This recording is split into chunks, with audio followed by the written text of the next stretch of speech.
Oui, bonjour les amis. Allez bien, et bien voilà. Étape en Espagne.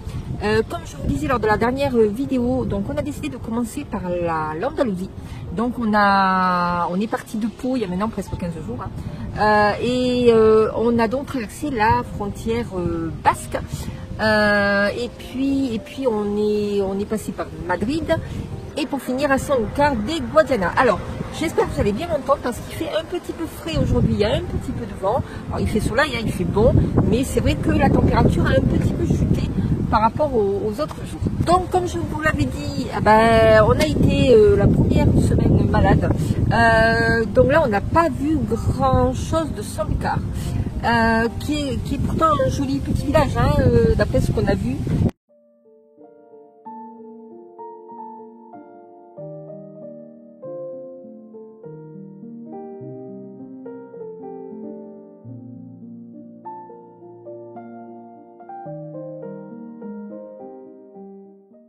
Mais on n'a pas trop profité de cette première semaine.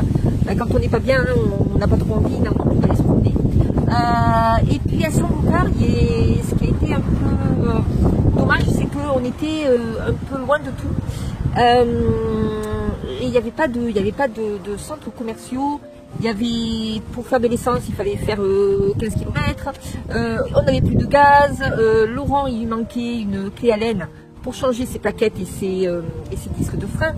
Donc tout ça a fait que on n'est pas resté à Sanlúcar du coup, comme c'était prévu au départ. Et on est parti à Huelva, donc qui est une ville un petit peu plus grande, même beaucoup plus grande, à une demi-heure de Sanlúcar. Alors pour vous dire, déjà sur nos premières impressions, qui fait plutôt bon dans l'ensemble, pour le mois de janvier. On a des températures plutôt équivalentes au printemps en France, voilà. Donc c'est bien parce qu'il ne fait pas trop chaud non plus. Mais alors les nuits sont un petit peu fraîches parfois. Il a plu aussi quand même en Andalousie. Donc il ne fait pas toujours ciel bleu magnifique, mais voilà, c'est arrivé que pendant une journée il est plu.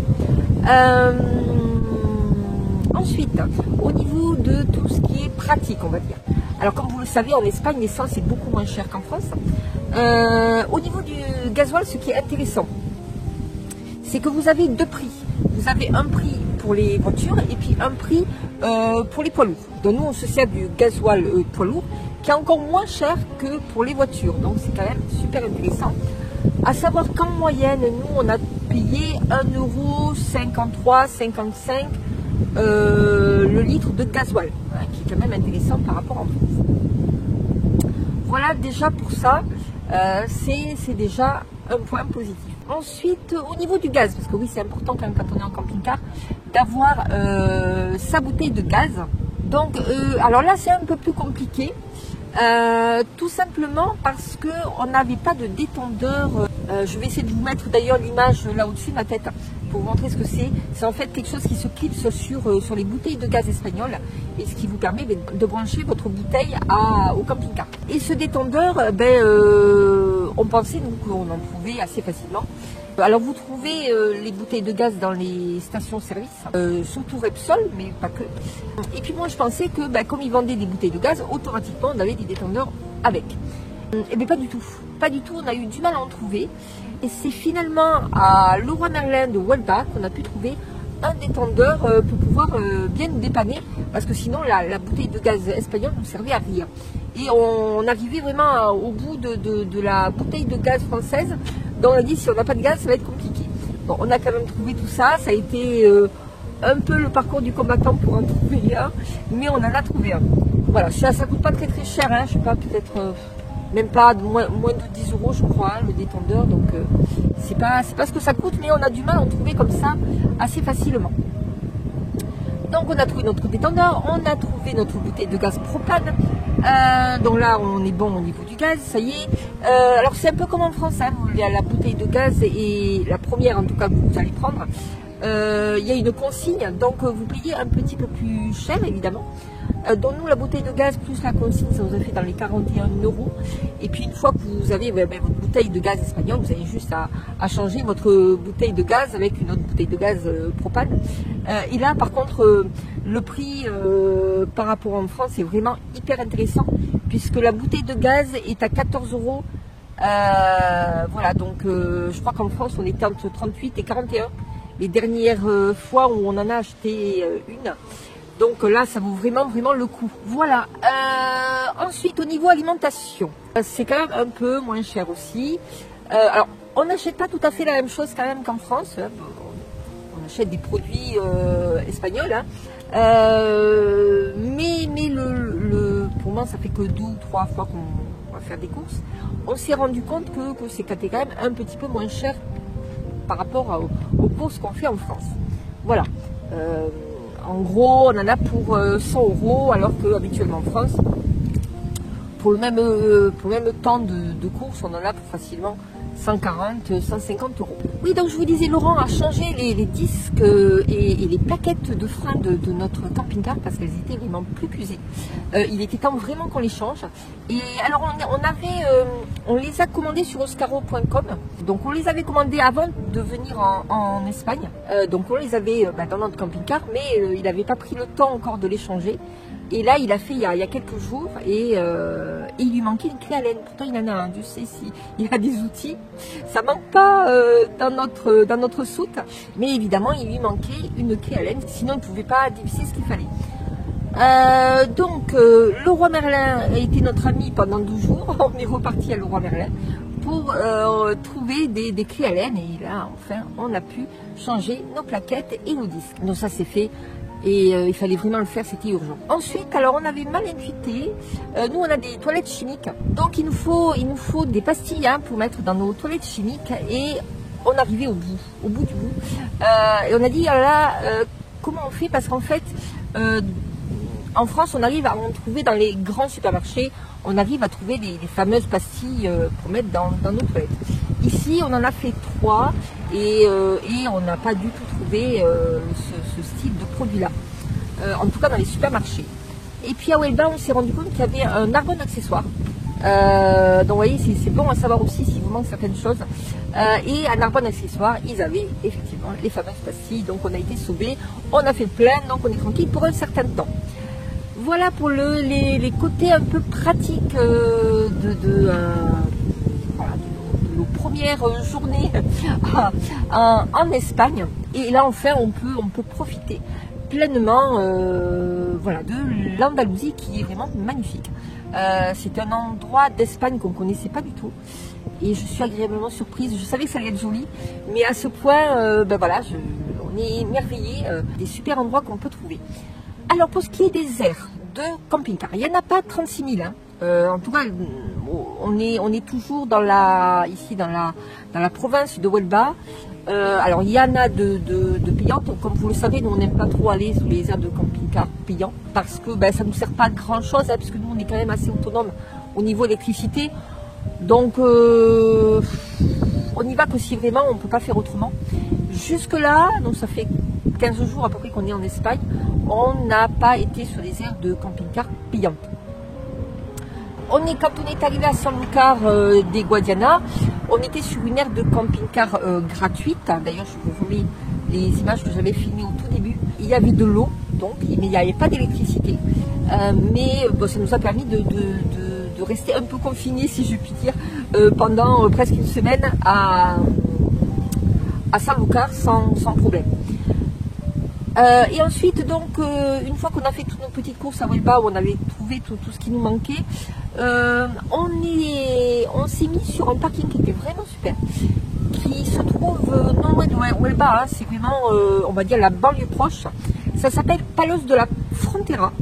Et là, par contre, alors c'est pas une aire de camping-car parce que vous n'avez pas de service, vous n'avez pas d'eau, pas d'électricité, mais vous avez un super parking, comme je peux vous montrer sur les images. Voilà, on n'était pas très nombreux non plus, pas trop serré, on était bien. Le parking est calme.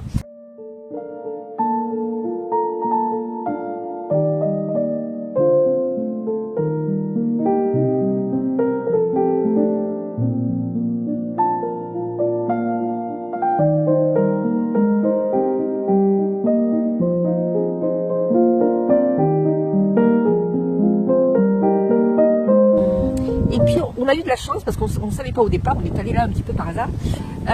Mais c'est une ville qui a accueilli Christophe Colomb lors de son premier voyage. Donc on a pu visiter les caravelles de Christophe Colomb.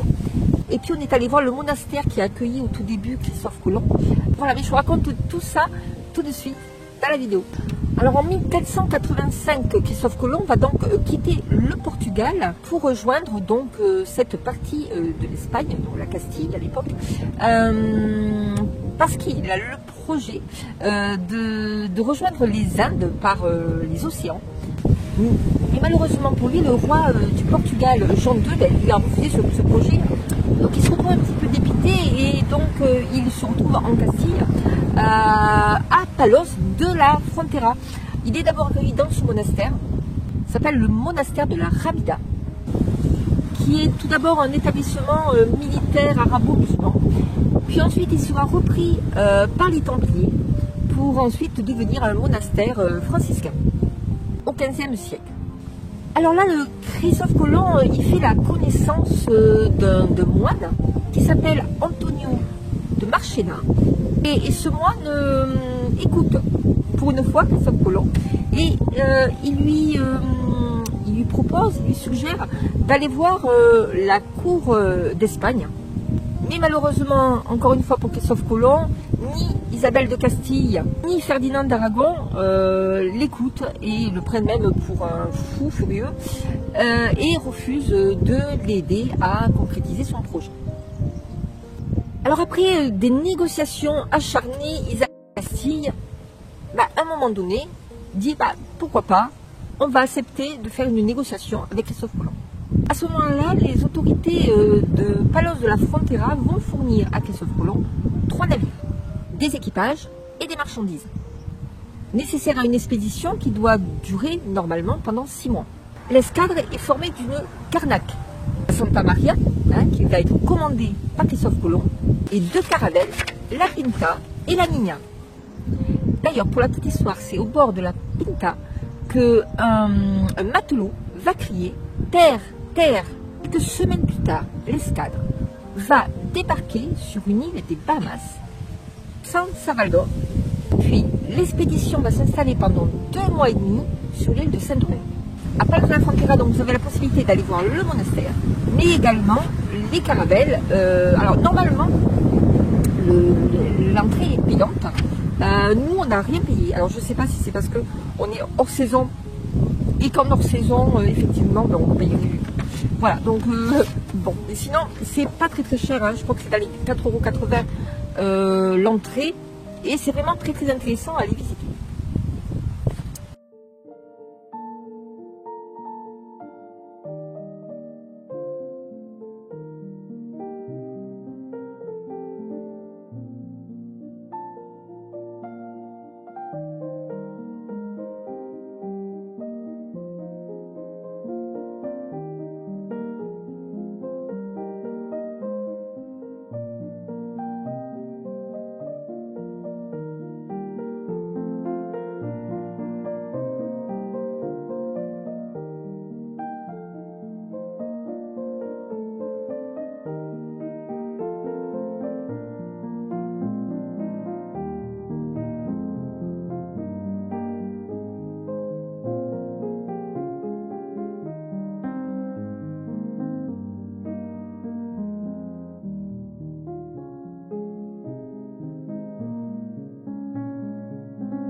Voilà, je vous ai à peu près tout dit sur Palos de la Frontera. Alors, c'est une petite ville, là, donc vous avez toutes les commodités possibles, imaginables. Hein.